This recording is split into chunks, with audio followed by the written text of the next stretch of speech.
हर खबर पर होगी आपकी पकड़। डाउनलोड कीजिए एबीपी लाइव ऐप। दुनिया भर में कोरोना फैलाने वाला चीन अब दुनिया को कोरोना से लड़ने का मंत्र दे रहा है। खुद को पाक साफ बताते हुए चीन ने एक श्वेत पत्र जारी किया है। इसमें दावा किया है कि कोरोना महामारी के खिलाफ लड़ाई में दुनिया को एकजुट करने में चीन ने बड़ी भूमिका निभाई है। कोरोना के रोकथाम, नियंत्रण और उपचार को लेकर दुनिया को जागरूक करने की बात कही है। इस श्वेत पत्र का शीर्षक है एक्शन में चीन, अंग्रेजी में चाइना इन एक्शन। यह श्वेत पत्र 4 हिस्सों में बटा हुआ है। तो देखिए, अब कोरोना पर पूरी दुनिया में जिस चीन ने कोरोना फैलाई, अब उसने एक श्वेत पत्र जारी करके खुद को पाक साफ बताया है। कोरोना से चीन की लड़ाई का विस्तार पूर्वक इसमें जिक्र किया गया है।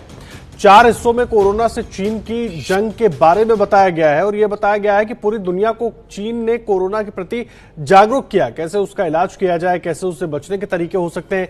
इन तमाम चीजों के बारे में चीन ने जागरूक किया। देखिए, श्वेत पत्र में क्या कुछ लिखा है। 27 दिसंबर से 19 जनवरी के बीच मेडिकल इमरजेंसी घोषित की, एक्शन लिया। ये अपने श्वेत पत्र में चाइना ने लिखा है। 20 जनवरी को संक्रमित लोगों को अलग थलग करने की कोशिश 20 जनवरी से शुरू की गई चीन के अंदर। साथ ही साथ 21 फरवरी से 17 मार्च के बीच नए मामलों को 1 अंक तक लाने में सफलता मिली। यह दावा किया गया है इस श्वेत पत्र में। 18 मार्च से 28 अप्रैल के बीच हुबेई और वुहान में कोरोना की जंग में शुरुआती जीत मिली।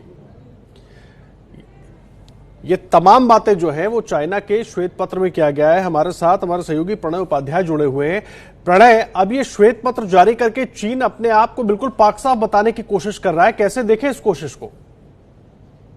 निश्चित रूप से आदर्श, आपने बिल्कुल सही मुद्दे पर बात की कि ये अपने आप को बेदाग दिखाने की कोशिश है चीन को, क्योंकि जिस तरीके से कोरोना के बढ़ने के कारण चीन के खिलाफ एक अंतर्राष्ट्रीय जनमत सा बना है। बहुत सारे लोग इस चीज को लेकर सवाल उठा रहे हैं। यहाँ तक कि जो विश्व स्वास्थ्य सभा बीते दिनों हुई थी जेनेवा में, उसमें भी इस मामले को लेकर सवाल उठे थे और 100 से ज्यादा देशों ने, जिसमें भारत और ऑस्ट्रेलिया, अमेरिका, ब्रिटेन सभी शामिल थे, उन्होंने इस चीज की मांग की थी कि जो प्रबंधन हुआ है शुरुआती कोरोना वायरस का चीन में, उसकी एक निष्पक्ष और स्वतंत्र जो है पड़ताल होनी चाहिए कि कहीं हम चूके तो नहीं। और इसी के मद्देनजर जिस तरीके से अंतर्राष्ट्रीय स्तर से चीन पर सवाल उठे हैं, उसके बाद ये श्वेत पत्र आना बताता है कि चीन अपने आप को बेदाग दिखाने की कोशिश कर रहा है, क्योंकि अब इसकी आंच चीन के कारोबार पर भी पड़ सकती है। और चीन को सबसे ज्यादा चिंता इसी चीज की है कि जो उसकी आर्थिक सत्ता है वो कहीं डगमगा ना जाए।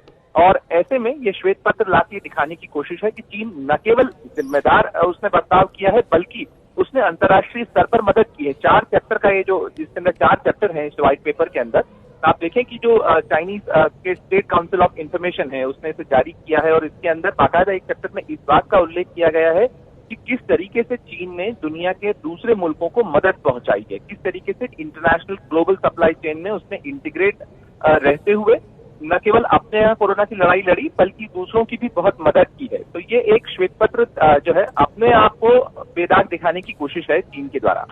प्रणय, मुझे एक बात बताइए, ऐसे वक्त में जब दुनिया भर के कई देश एकजुट हो रहे हैं चीन के खिलाफ, खास करके इस कोरोना संक्रमण को लेकर, कोरोना वायरस को लेकर, ऐसे में श्वेत पत्र का कितना फायदा मिलने वाला है या इसके जरिए जो डैमेज कंट्रोल की कोशिश चीन कर रहा है कितना फायदा मिलने वाला है? क्योंकि हमने देखा है चीन जो ये बता रहा है कि हम दुनिया भर की मदद कर रहे हैं, बहुत सारे मुल्कों में ऐसा सामान भेज दिया चीन ने जो किसी काम का नहीं निकला। ये तमाम आरोप भी लगते रहे। बिल्कुल, ये आरोप लगते रहे आदर्श, लेकिन ये भी देखना होगा कि ग्लोबल सप्लाई चेन में फिलहाल चीन का जो दूसरा विकल्प है वो है नहीं। और इसीलिए चाहे भारत हो, चाहे अमेरिका हो, चाहे दूसरे अन्य मुल्क हो, जहां पे ये सवाल उठ रहे हैं, वो भी चीन से कुछ जरूरी सामान का आयात कर रहे हैं इस समय में। और ऐसे में चीन की कोशिश यही है कि कहीं ऐसा ना हो, क्योंकि जो सब जगह बात हो रही है कि ग्लोबल सप्लाई चेन में, यानी विश्व में जितनी निर्भरता चीन पर है उसे कम किया जाए। ये चीन के लिए समस्याजनक हो सकता है। इसलिए हो सकता है क्योंकि 60% से ज्यादा एक्सपोर्ट ओरिएंटेड इकोनॉमी वाले चीन में यदि विश्व में मांग घटती है तो ये चीन के लिए बहुत बड़े संकट का सबब हो सकता है।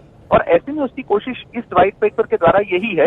इसका असर कितना होगा ये वक्त बताएगा, लेकिन जिस तरीके से सारे मुल्कों के अंदर सवाल उठ रहे हैं, अगर आप देखें कि बीते कुछ दिनों के दौरान शी जिनपिंग ने जिस तरीके से वेस्टर्न जो इकोनॉमीज हैं, वेस्टर्न मुल्क हैं, चाहे जर्मन चांसलर एंजेला मर्केल हो या फ्रांस के राष्ट्रपति मैक्रोन हो, उनको फोन किया है।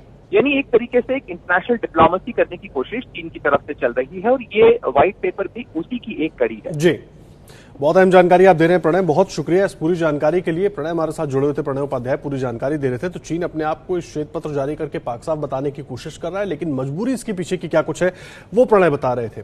देखिए, कल भारत और चीन के बीच सैन्य स्तर की बड़ी बैठक हुई। बैठक में सीमा विवाद को लेकर काफी लंबी बातचीत हुई, लेकिन नतीजा अभी नहीं आया है। मगर बैठक में भारत ने 2 टूक अपनी बात रखी है। लद्दाख में वास्तविक नियंत्रण रेखा के पास चुशूल मोल्डो में मौजूद चीन का ये बॉर्डर पर्सनल मीटिंग हट है। इसी बीपीएम हट में करीब 5.5 घंटे तक भारत चीन के बड़े सैन्य अधिकारियों ने एलएसी पर तनाव कम करने के लिए मंथन किया, लेकिन नतीजे को लेकर कोई आधिकारिक ऐलान नहीं हुआ है। एबीपी न्यूज को सूत्रों से मिली जानकारी के मुताबिक बैठक में भारत ने साफ कर दिया है कि चीन को हर हाल में अप्रैल की शुरुआत वाली स्थिति में लौटना होगा, यानी लद्दाख के जिन विवादित इलाकों में चीन ने अपने सैनिकों साजो सामान को तैनात किया उन्हें वहां से हटाना होगा। यही नहीं, भारत ने चीन से 2 टूक कह दिया है कि वो सीमावर्ती इलाकों में सड़क और दूसरे निर्माण कार्य नहीं रोकेगा, क्योंकि ये काम भारत अपने इलाके में कर रहा है। एक तो जो चीन की फौज है अंदर आ गई है भारत के लाइन ऑफ कंट्रोल के, वो वापस जाए, और इसके साथ दूसरा जो पॉइंट है, जो इंफ्रास्ट्रक्चर डेवलपमेंट भारत अपनी तरफ कर रहा है वो कंटिन्यू करता रहेगा। तो ये 2 मुद्दे हैं भारत की तरफ से, और हम इसके ऊपर स्टिक करेंगे और इसके ऊपर कोई कॉम्प्रोमाइज नहीं है। लेकिन सवाल ये है कि क्या चीन ने भारत की मांगे मान ली हैं? क्या चीन झुकने को तैयार हो गया है? इस सवाल का जवाब आज मिलने की उम्मीद है, जब सरकार या सेना की तरफ से कोई बयान आएगा। कल बैठक में जो भी बातें हुई उसका लेखा जोखा सबसे पहले lieutenant general Harinder Singh, DGAO lieutenant general YK Joshi को देंगे। फिर सेना प्रमुख, विदेश मंत्रालय और देश के राजनीतिक नेतृत्व को जानकारी दी जाएगी। आखिर में आकलन के बाद ही कोई बयान आने की उम्मीद है। इस समय बिना लड़ाई के काम चल जाए तो बहुत अच्छा है, पर अगर इस सेक्टर में लद्दाख से लेकर तवांग तक की जो सेक्टर है उसमें हमारे जो सोल्जर्स हैं और हमारी जो एम्युनिशन आर्म्स हैं टोटली पूरे हैं, सब कुछ ठीक है, जीत उसमें हमारी होगी। और चाइना को पता है कि इस एरिया में वो नहीं जीत सकते इंडिया। अटकलें ना लगें, इसलिए बैठक शुरू होते ही भारतीय सेना ने एक आधिकारिक बयान जारी कर दिया था, जिसमें लिखा था कि भारत और चीन के अधिकारियों के बीच सीमा की मौजूदा स्थिति से निपटने के लिए सैन्य और राजनयिक स्तर पर बातचीत चल रही है। इसलिए इस समय निराधार रिपोर्टिंग सही नहीं है और मीडिया को ऐसी रिपोर्टिंग से बचना चाहिए।